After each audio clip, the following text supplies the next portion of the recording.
Welcome, everyone. Wherever you are on the internet, we're glad to have you with us, hurtling 74,000 miles an hour through space. And we're about to do episode 4 of You Cannot Make This Shit Up. So let's hope we enjoy it. With me tonight is Paul Elam.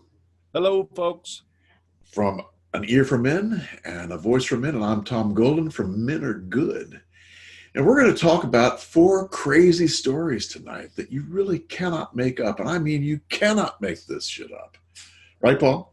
That is absolutely right. And as usual, we had a large selection of stories to cull through. Gosh. There's so much stuff out there that you really simply can't believe is not made up anymore. But we have done the work for you. Here on this program, we have sorted through all of it, and we have found the 4 most outrageous examples of shit that you cannot make up. They are crazy. And the first one is, meet Briton's worst wife. And she's proud of it. Kate won't cook, won't clean, and only makes love to her husband, who works and does all the chores once a decade. Well, so, Tom, precisely how is she different from other women? Is she just better at not having sex than other women are? Oh, God. Yeah, and not doing chores and not doing anything. I mean, this woman doesn't do anything. She stays at home and works. And, you know, you'd think that she was the breadwinner, right? That somehow she was the breadwinner and therefore she's doing less chores and blah, blah, blah. No, he's the breadwinner. But she stays at home with the kids, but he does all the work with the kids. And he cooks, and he cleans, and he does everything. So he's the world's most stupid husband. Well, yeah. I mean, just think about the sex thing. Once a decade? Well, stupid husband, but I repeat myself. Anyway. Oh, God. Listen to what she says. This may make me sound selfish, but I'm just going to be honest. At 39, I've never ironed a single item of my husband's clothing. I rarely cook for him either. Why would I bother when he's so much better at it than I am? Make you sound selfish? That lady, that makes you sound selfish? It's pretty bad, eh? Pretty bad. Now, just imagine, Paul, that this situation, that, you know, this article, they do it kind of, they're being funny about it, but frankly, there's not a whole lot of humor in it as far as I'm concerned. But just imagine it was twisted the other way. And it was the man who's staying home with his kids and refusing to do any housework, refusing to do any cooking, cleaning, whatever. I mean, what? People would be up in arms, right? They'd run him out of town. Yeah, and I know that it'll get some of the guys pissed off at me because there's always this debate about who's more intelligent between men and women. But, you know, I never met a woman stupid enough to take that deal. But I've met a few men that are dumb enough to put up with that, like this guy. It's a sad, sad story, but it's just the moral of the story for me is the same as always. You know, for every gold bricking whore out there in the world, there's a schmuck in a jewelry store buying her a tennis bracelet. We don't get there without enabling, guys. And this guy, he's the king of it. Well, and in some ways, I mean, the guy says he's happy. So, I mean, what can you say? Maybe he is. Maybe he likes doing everything. That's exactly what she tells him to say and what he knows he better say. What's he going to do? He can't tell her no to taking care of the kids. Exactly. He can't tell her no to cooking a meal, to cleaning something. He can't even get her to respect their home. It's hard to imagine it's hard to imagine they have any kind of relationship because there's no capacity to kind of compromise and say no, and it's pretty strange. And you really got to wonder about a guy that would just be okay with that kind of story running in the media. I mean, did they name this lazy bitch? Oh, yes. Her name is Kate Thompson, I think it was. Oh, well, he's lucky that there's a really, really commonly used last name. She is a magazine editor for a woman's magazine. And Oh, she does apparently, work. oh yeah, she works from home, but all she'll do is write.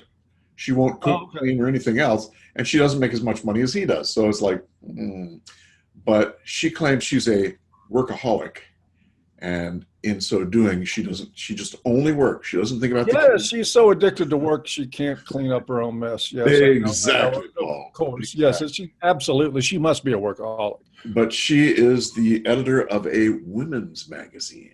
Oh, why color me not shocked.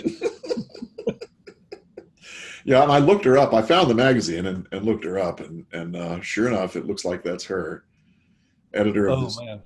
fairly successful women's magazine in Well, Great Britain. Tell us, Tom, what magazine is it? Oh God, Paul, I forget what it was now. I can't remember. Okay, probably we'll put it in the information. I'll find it and we'll put it in. We'll find it later if you want to know it.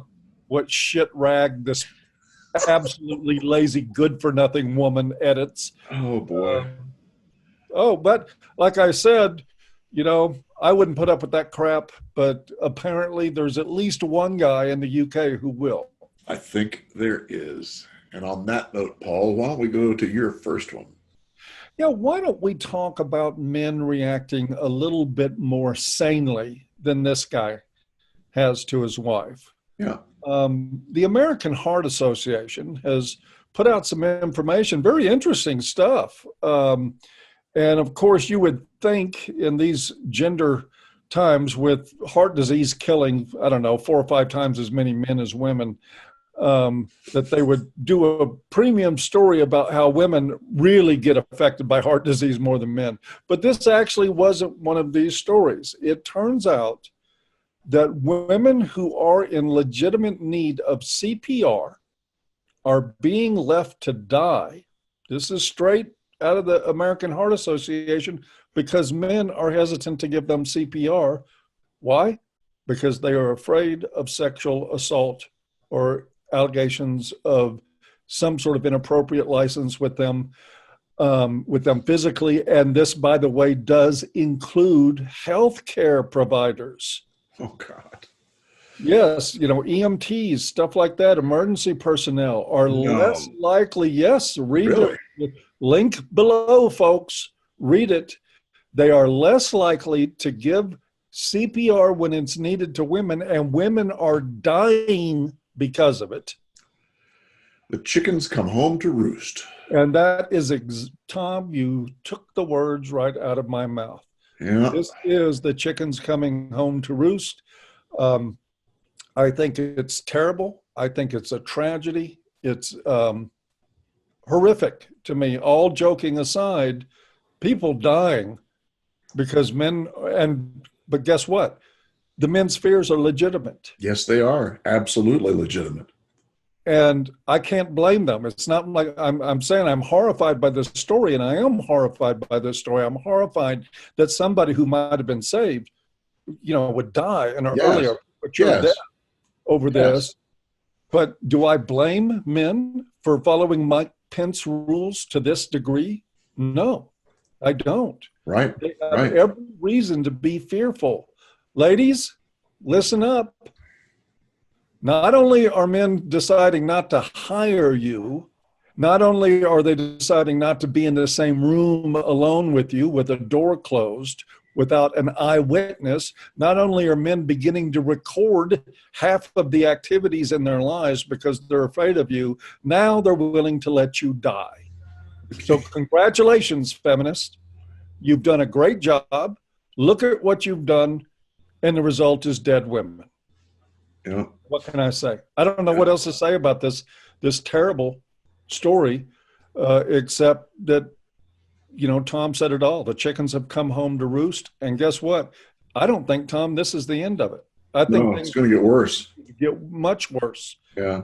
Because feminists are doubling down on Me Too. Yeah. I mean, they've done everything they could to scare the shit out of men and not to touch women, not to even say, oh, she's pretty. I mean, it's like, what?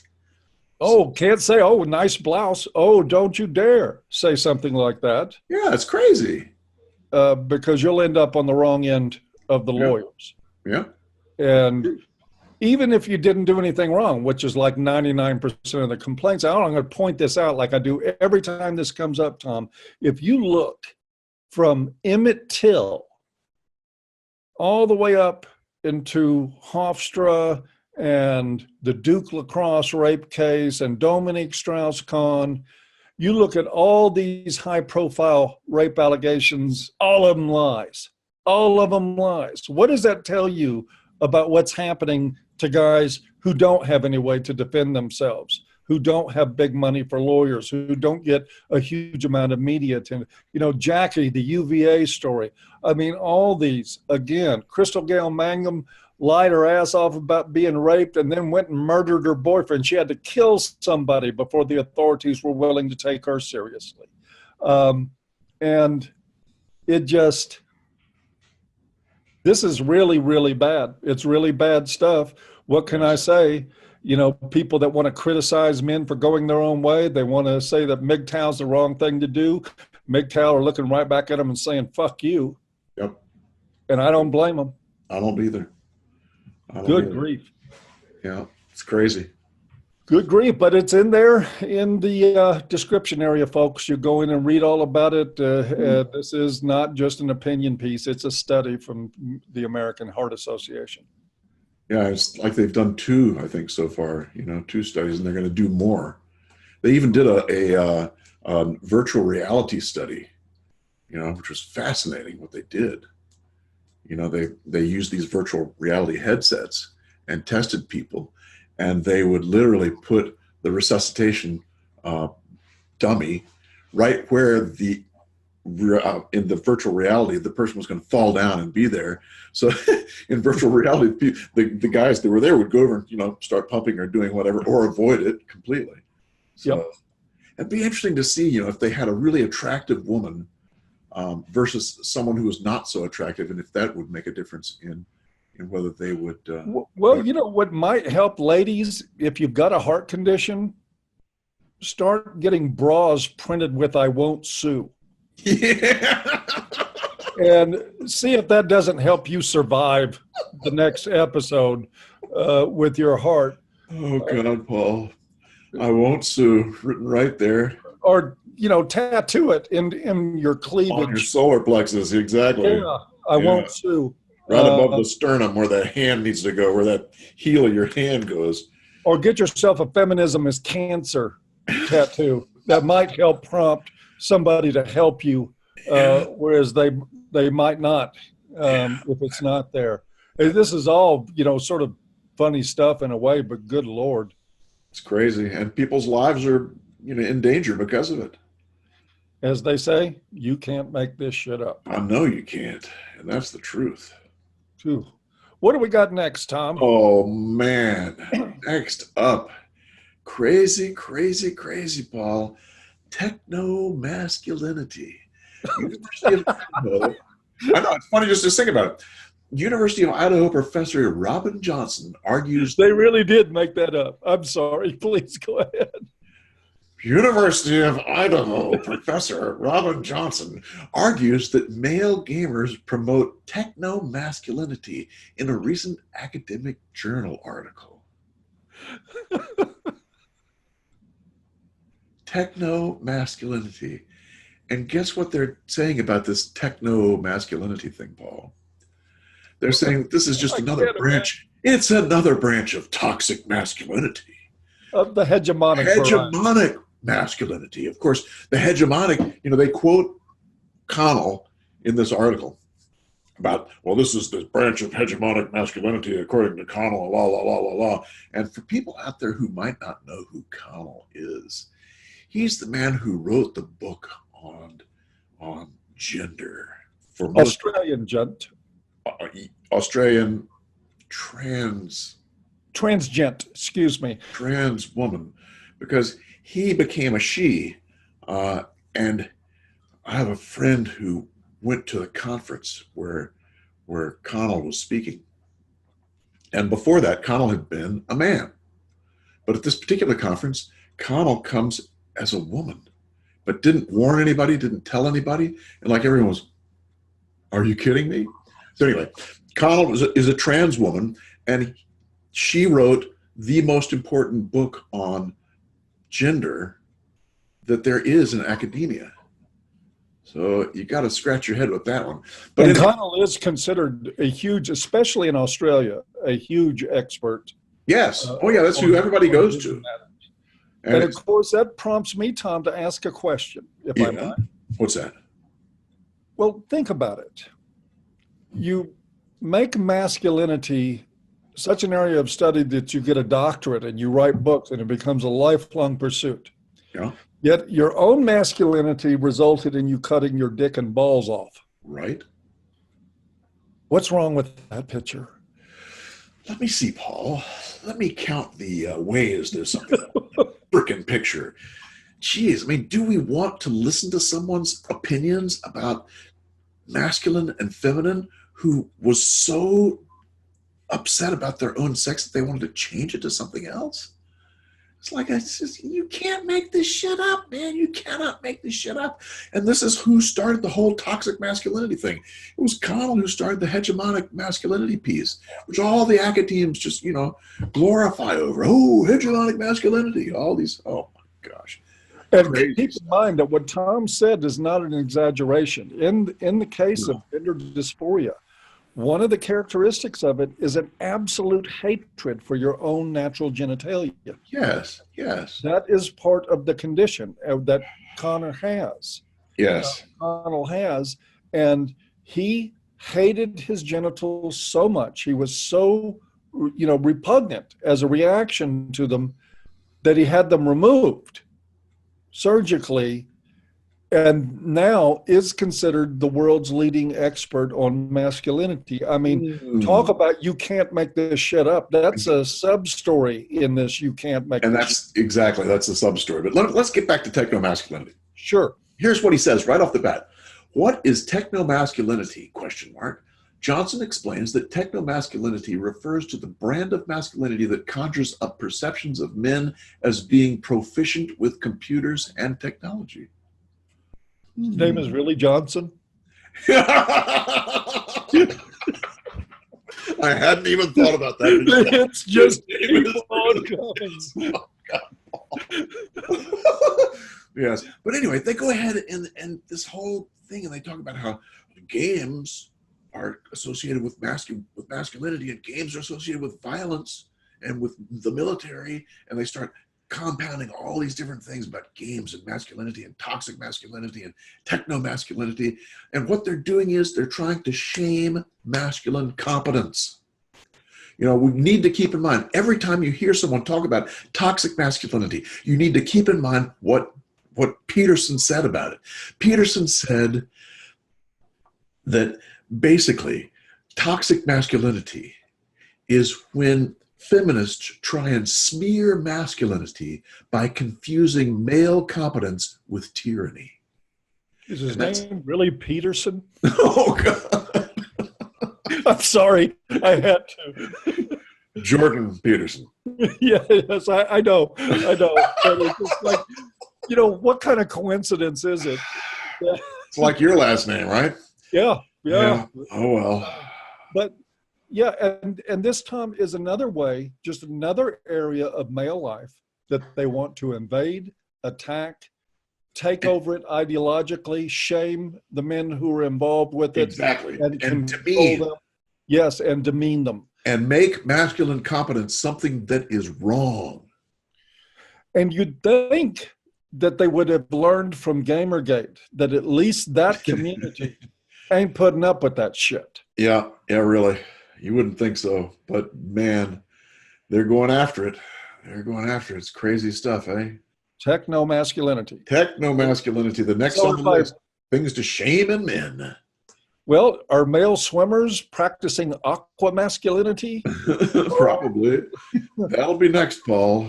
Male horseback riders, equestro-masculinity, they're going to come up with shit like this. Anything men do where they have competence and are better than women, boom, they blow it up. Boy, that covers a lot of ground. It does. Yes, it does. The STEM stuff and the techno, the whole techno piece. It's where men shine in both of those. Men have traditionally been just superior in those. And so that's where they attack. Crazy. And there will be, of course, unfortunately, a huge population in academia that'll hear this and go, okay, sounds legit. Yeah, exactly. Exactly. Of course it's right. It's the modern version of yes, dear. Oh, techno masculinity. Yes, dear. Yeah. Anything you say. Of course, yes. Of course you're right. You're never wrong. Oh, God. I'm George Leroy Tirebiter. The Fire Sign Theater, years and years ago, just coming back into my brain. So anyway, you are dating yourself there, buddy. Oh, God. How about number 4, Paul? We better get going. Number 4. Oh, my God. Before I get stuck in Fire Sign Theater. Okay. Well, number 4 involves me sharing a secret with our audience, Tom. Yeah. I need you guys to lean in, as Sheryl Sandberg would say. You got to lean in. You got to listen real closely. It's okay to be white. Get that? Don't tell anybody, but it's okay to be white. It really is. I'm not kidding. Are you sure? Well, no, not according to the University of Manitoba. Which we can always count on our neighbors up north for shit you can't make up. Oh boy, isn't that the truth? Man, good Lord. Sorry, look, no offense to you Canadians out there, especially to you red pill Canadians, but your country's a fucking nut house. University of Manitoba is up in roars right now. They are losing their collective minds because somebody has been, or a group of people allegedly have been passing a meme on campus that says it's okay to be white. Oh God, Tom, I should have given a trigger warning with that. Paul. It really is. And they are, the university is pledged to rooting these evil people out, story below. And they are responding to it, calling it a campaign of hate. And so what's happened is they got little signs that have been put up on university campus saying it's okay to be white. One office in the university got a fax that said it's okay to be white. And of course, they're reaching out now and trying to make an immediate connection between whoever is doing the It's Okay to Be White campaign and radical anti-Islamists. And so, it's sort of like, they've always been saying that, if you're an MRA, that's the next step to the extreme alt-right, to the Jew-hating extremists out there. Jessica Valenti's, pulled that one out of her twat for the world to consider. But what they're saying at the University of Manitoba is that this is a hate actions of hateful people. And of course, what they're saying is a reaction to the implication by the social justice environment at Canadian universities, which is telling everybody, of course, that it is not okay to be white. That in fact, if you're white, you need to check your privilege. Especially if you're white and male, you need to shut up, get out of the way. You need to take whatever abuse people hand to you and take on the shame. And the only way to redeem yourself is to become, one of their self-loathing quislings as a white person. I was so inspired by this that I put up a banner on my Facebook page that it's okay to be white. Got a lot of positive reaction, got a few triggers out of it. But it's amazing. Just saying Tom, what do you make of that? Just saying it's okay to be white, as though, I hope it's okay, because I'm about as white as a son of a bitch can get. I'm stunned by it. If you saw the article, and you can look at the article, it's like 50 pieces of white paper, just regular old paper, with fairly small print that says it's okay to be white. It's not like, big banner or something. It's like little, apparently the guy went around and stuck up 50 of these around campus. When he did it with it looks like masking tape. It's just it's not really a professional job. It's just, and apparently too, they have video of the guy doing it. And the video shows that he was in a Halloween costume because it was October 31st. And then they said, well, he used a costume in order to not be identified. Yeah, I bet. Yeah. What I make of it, Paul, is this is insane.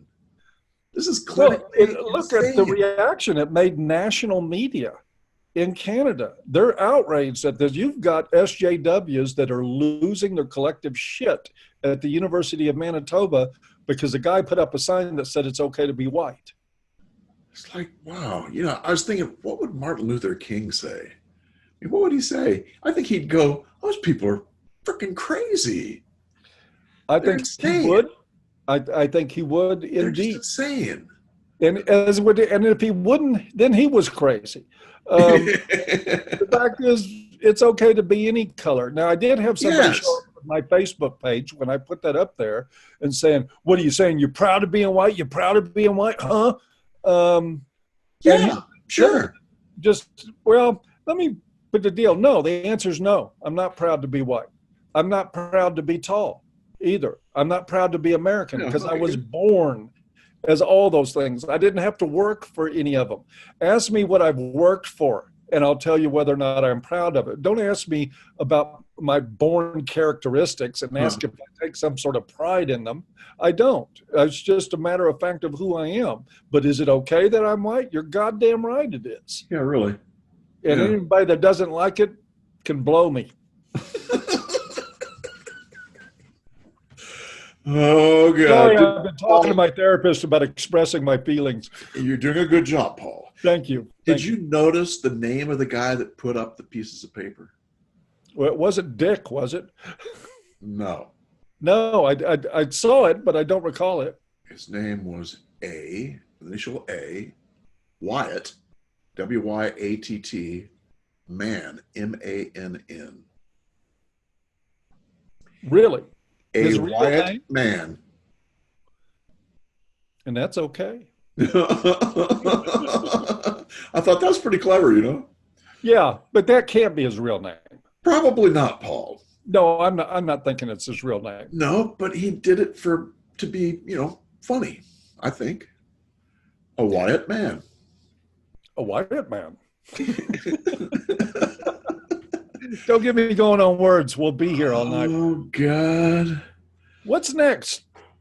I think that's it, Paul, isn't it? Is that it? Did we exhaust all of our stories? We did all of them. Oh, man, that was fast. That was. Got a joke? We just have to, no, not. Oh, yeah. I will tell you a joke. Tell me a joke. One of our patron meetings. There's a guy that went to, they've got, the Queen was touring a hospital in the UK, and they were showing her around, and they passed a room, and there was a guy in there jerking off. Uh-oh. And the Queen, oh my God.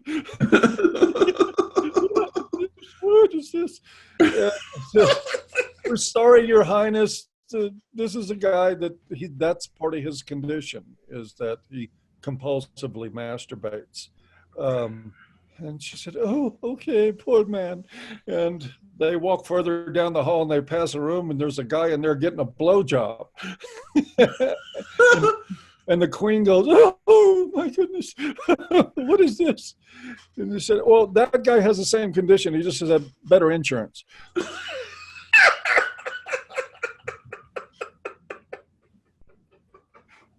Ain't it the truth? Yep. Truth, man. Oh, better insurance. For those of us that worked in a very insurance-related field, Tom and I probably find that joke funnier than most. Yeah, probably so. But I'll tell you what, I think we need misandry insurance. Yes, we do. I tell you what, you women better get some fucking CPR insurance. Yeah, that's probably true. He says laughing. We probably shouldn't be laughing, but what the hell? What the hell, Led Zeppelin? So are we finished? I'm done. Me too. It's been good. It's been good. It looks like, and since we'll never run out of these stories, looks like we'll just have to come back here and do it again. We'll do episode 5 one of these days. But that's the close of number 4, I do believe. All right. And Tom, Oh, go ahead. men are good. And it's okay to be white. And a white man is okay too. Men are good. It's just okay to be white. We'll see you guys. Take care. Y'all Bye. take care.